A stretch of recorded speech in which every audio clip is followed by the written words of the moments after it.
All right, so check this out. This is a 2023 F-150 with 53,000 miles. One thing I want to point out is that that truck ran last week and the week before. And here we go. We've got a Tundra that's down there. I've got another F-150. I got a Silverado right there. I got a Sequoia. And then on that end, I've got a Tundra, another Tundra, that are all cars that have run now multiple weeks. And all those are trucks and big SUVs.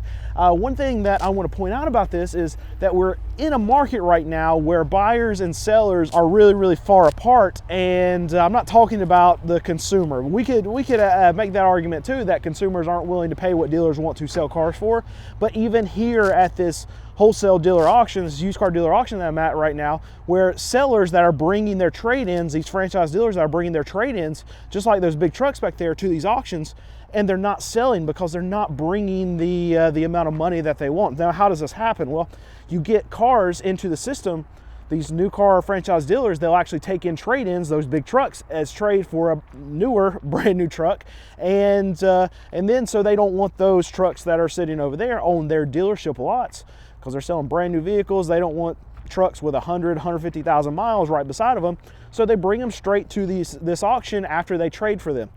Problem is at the moment that they traded, the prices were still very, very high. So they gave the customer, I mean, they give them a lot less than what their vehicle is worth, but still the trade-in value is up here whenever they took it. Now we fast forward to where we are right now. Car market, the used car market at least, has gone down quite a bit. And now those sellers that think the car is worth this much, well, now it's probably only worth down here this much.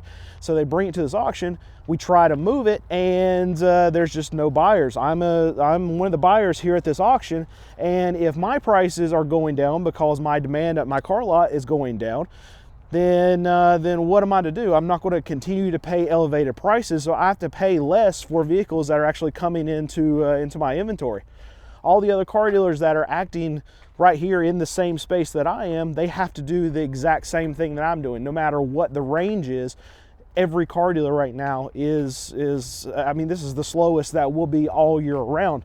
And so we have to pay less for vehicles right now if we want to turn our inventory. Right now, not selling as many vehicles, lots loaded up. A lot of dealers are going to say, okay, well, I have enough cars on my dealership. Why would I even buy any more cars? So a lot of dealers just aren't even showing up at these auctions. And that's where the problem comes in on the buy and the sell side at these auctions, where these franchise dealers, they still want the moon for all these vehicles, and the buyers just aren't going to pay it.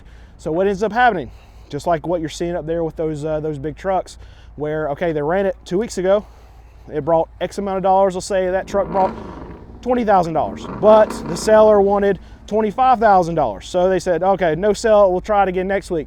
So it was last week, which will be week 2 of running it. Well, the truck only brings $19,000, and the seller's still like, you know what? We wanted 25 grand, but we'll see, the market's a little weak. We'll come down to $23,000. No sell. Buyer and seller are still too far apart. So this week it might run through and it only brings $16,000 or $17,000. And then the seller's like, oh, you know what? This is becoming a problem. You know what? I'll drop it down to $20,000. We'll sell it at that. And that buyer that's already watched that truck for 3 weeks, they're like, you know what? We've gotten weaker over the last 3 weeks. No, I don't need it. Let's watch it again next week and see if you cut it down even some more. So here's the thing. That truck will probably no sell again today at this auction. And then the seller has to make a decision. Okay, we're not going to get that $25,000 that we initially wanted. We know that. That's already passed. Now we've dropped it all the way down to 20 grand, and we still can't get a buyer for it. There's a saying in the car market, especially around all these auctions, is first money, best money. What does that mean? Well, that means that the first time a vehicle runs, in most cases, is going to be the most money that it brings at an auction of any other time that it runs. But in the reasoning behind this is, okay, let's say this Jeep Patriot, maybe not a great example, but this is one of the kind of cars that I buy. Jeep Patriot runs, and on the first week, okay, the selling dealer, the franchise dealer, they want to get, they want to get $2,000 out of this Jeep. And I am one of the bidders, and then there's 2 other guys that buy the same kind of stuff that I buy. Well, we all 3 are bidding on this, and we run it up to $1,600 bucks. Say I'm the high bidder at $1,600. Seller says, no, we can't do $1,600. We got to get $2,000 out of it. I say, okay, no problem. No sell it. I don't need it. It's fine. We'll see what happens again next week.